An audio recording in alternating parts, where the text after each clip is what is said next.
going on, guys? I'm here at the IHSBCA Coaches Convention, here with one of my great friends, Coach Eric McGaha, Pleasure seeing you, Mooresville Pioneers. Gosh Pioneers. dang. Greatest small town in America. I love it. Mooresville, Indiana. I tell you what, this man, one of my favorite things I got to do last year. I was reminiscing some baseball, brought my glove out while you guys were taking BP. Coach let me take some fungos out at the field. Meant a lot of fun. You know, guy I've been fortunate enough to get to know the last few years. Run a heck of a program. Appreciate it. One of my all-time favorites, Hogan Denny, came through your program. First, we'll talk a little bit about Hogan. Okay. I mean, talk to me about how special that guy was for your Sure. program. Loved pressure-packed moments. Loved loved being in pressure-packed moments and loved the limelight of all of it that it entailed. Super competitive. Wanted to win more than anyone. And he loved just picking up his team on his shoulders and carrying it. And so, I've never coached a kid since. Be hard pressed to find another one like him from the standpoint of the bat, the glove behind the plate, could play all different positions, could pitch. He's the only player in mid-state conference history to in all 4 years of playing varsity baseball make an all-conference team at 4 different positions: third base, shortstop, behind the plate, and obviously as a pitcher. So, dude was unbelievable. And he's fun to coach, and he's going to do great things at Indiana. We're excited about it. Oh, no doubt. And again, I talked to him. I talk about him being one of my favorites, and it's for everything that you talked about, right? Like, you show up to the park, and you could see Hogan change the game in a different way every single night. There was one year I think he stole 40 bags. 100%. There was. I think it was his junior year, maybe he stole 40. You know, he could come out on the mound, and I never saw him touch 90. I saw him up to 89 a heck of a lot of times. Sure. But man, I mean, one of the better breaking balls in that Snapper class. was unbelievable. Yeah. And there was never a time that I ever saw Hogan Denny overmatch at the plate. He was in control of every at bat, man. Again, we're going to talk more about the 26 group, but Sure. Again, Hogan was one of my favorites of all time, and I know you fought for that guy like no other, and so loved seeing him super high in the rankings. When he wasn't, I always called you guys and voiced my displeasure and concern. But actually, before we get going, I appreciate what you guys do for the kids, for all the kids. You help open up doors. Prep Baseball Report puts a lot of positive media on kids that just didn't happen 20 years ago.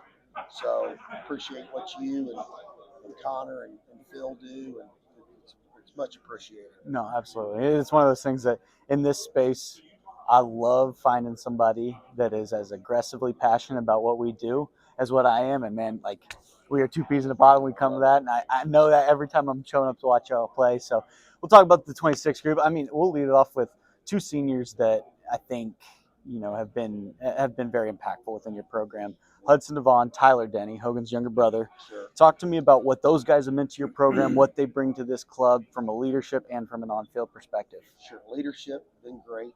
We go twice a week, 2 hours at a time. We were there. Obviously, Tyler wasn't there in the fall. He was playing football. I think he'll end up being an all-state football player as well. But Hudson's been great in terms of making sure guys are where they need to be, or what time they need to be there. Great leader from that standpoint. Leads them in stretching. Really has taken over a strong leadership role from the standpoint of people watching his work ethic and him get after it. And then just holding people account to making sure they're doing what they need to do. Football season ends, then Tyler joins him, and they haven't missed a beat. They lead us in stretching. They make sure that everything's set up ready to go for practice. There's really no issues. It's been really, really good to watch those two guys grow and develop. Two guys that played in the state title game for us 2 years ago as sophomores, and obviously Hudson's going to go to Alabama or go in the major league draft, and with Tyler going to Wabash College, good fit for him to be able to play two sports there. That I really think, in many ways, his skill set he could play Division I baseball somewhere. Stuff that we've talked about on the phone many times, 100%. as it pertains to Tyler. But I'm happy that he's happy with the decision of going to Wabash. That's what he wants to do, and so I'm happy from that standpoint. No doubt. And I mean, we're talking about a guy that was a 4A All-State outfielder for us last year. In Tyler Denny, he's our top-ranked position player, headed to D3 ranks. I think Coach Martin got an absolute steal with that guy. Didn't even have to put a mask on and install it. Absolutely. So and Hudson, I could talk about Hudson's supremely talented. He's going to bring a bunch of scouts to the park this spring. There's going to be a lot of eyes on him. I'm very curious to see kind of what that fastball ticks up to, because I'm guessing it's going to be pretty fuzzy. I'd like to see triple digits. Wouldn't that be cool? Dude, I tell you what, in my time, I haven't seen a fastball over 97 in the state of Indiana. Okay. Hudson's already tied that. I've seen him up to 97. I think there's he's coming to our Super 60 here in a couple weeks. This will be a precursor for kind of what we're going to see. But, I've been saying it since he was a freshman in high school. The dude's going to throw 98. And he's almost to that. Triple digits would be something really cool to see. As we move on kind of through that group, those are the two that are really going to headline your group. Sure. I'll go ahead and brag on a guy who I expect to see at shortstop for you this spring, and that's your son. Yeah. Sophomore Brody Ma. He's a guy that we have as a highly ranked player in our 2028 class. He's a sophomore. I'm excited about, left-handed hitting shortstop that you watch Brody play, and I tell you what, I can, aside from the relationship we have, he's a coach's kid, and you see it on the field. You see it in the way he fields the baseball, the fundamentals in which he carries offensively, defensively, on top of the instincts the kid has. He's a guy that sophomore games last year against Michigan, 3 for 3, and was able to impact the ball to different parts in all 3 at bats, and I think that's what he brings to your lineup. Talk to me about what you're expecting of Brody stepping up now as a sophomore, and how you're expecting him to kind of carry himself and what you're expecting him to do from a production standpoint. Well, to be honest with you, we had Liam Delp, who left and transferred back to his home school in Center Grove. Like I said, we're happy for Liam. We want Liam to be happy, and from all accounts, he's been great there for Keith at Center Grove. But as he's left, that's left the void as Brody goes into play shortstop, and our desire for him is to make all the routine plays, to be a guy that can make plays on the left side of the infield. But the good thing about his situation is he's been able to take others' advice when the summer ended, because he had a struggle this summer with playing from the standpoint of controlling the baseball, and he hit it head on. He got a lot better, and from our standpoint, he's taken the advice of guys like yourself that said, get bigger, get faster, get stronger, get more athletic. That's what he's focused on. And so as a parent, I'm very proud that he's decided to do that. A lot less swings, a lot less ground balls, and a lot more time in the weight room, a lot more speed training. And it's shown. It's shown in the fall.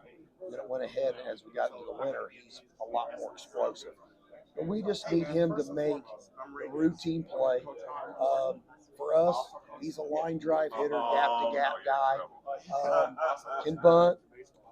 Love to see his 60 time get up to about a 6'7", 6'8".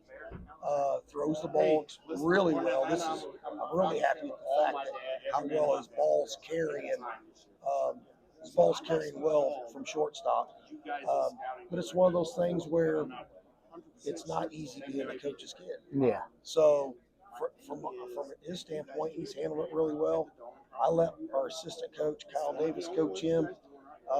He's our infield guy, and so I don't say a whole lot to him during practice, but I am excited for him as a parent because he's worked extremely hard to get where he's gotten, and we're going to need him offensively because he's a left-handed hitter in our lineup, and it kind of balances us out from lefty to righty. Yeah, no doubt about it. And I always, especially talking with the coach about their son, right? Like, I'll be the one that'll brag on him from, love the way that Brody approaches the game of baseball. He's a baseball rat, and as somebody who prided himself in being that guy, I love seeing it when I see a youngin doing it.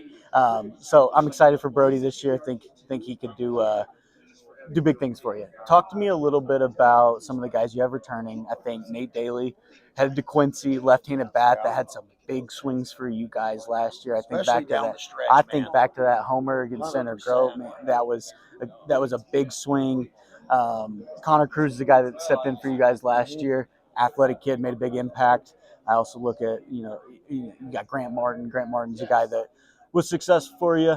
Talk to me about some of those guys, and also I think Statham Thompson as well. He's a sophomore that I really liked on the circuit last summer.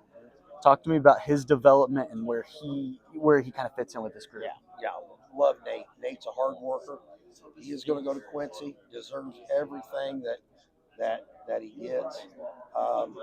He is. I mean, he is without question a really hard worker. And the great thing about him is he did go through his struggles last year. And to be quite honest with you, he just kept plugging away. He deserved.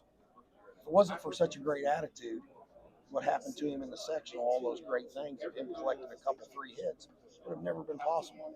He just kept grinding and doing his thing. He'll do great things at Quincy. Great things. But he's another blue collar grinder guy. Connor Cruz going to play football, I believe, at Indiana Wesleyan. Going to be a quarterback there. Great kid. Another outfielder for us. Just does a lot of things really well. And we're excited for him to have a good senior season. Another guy we didn't really talk about, but has been really a glue guy for us out of the bullpen is Kieran Harold. He's got an offer to go to Danville Area Community College, pitch there. Really like him from the standpoint of he came in the sectional after Hudson ran out of his pitch count, and he pitched really well against what I thought was one of the better offensive teams in Center Grove. And he held us in there and gave us a chance to win. And I was very proud of just how he just continued to grind on the mound, and he pitched in and out of trouble for 3 or 4 innings, but never gave in. We expect big things from him. Grant Martin, another kid that was on that state runner-up sectional roster kid, going to Franklin College, going to have a really good career there.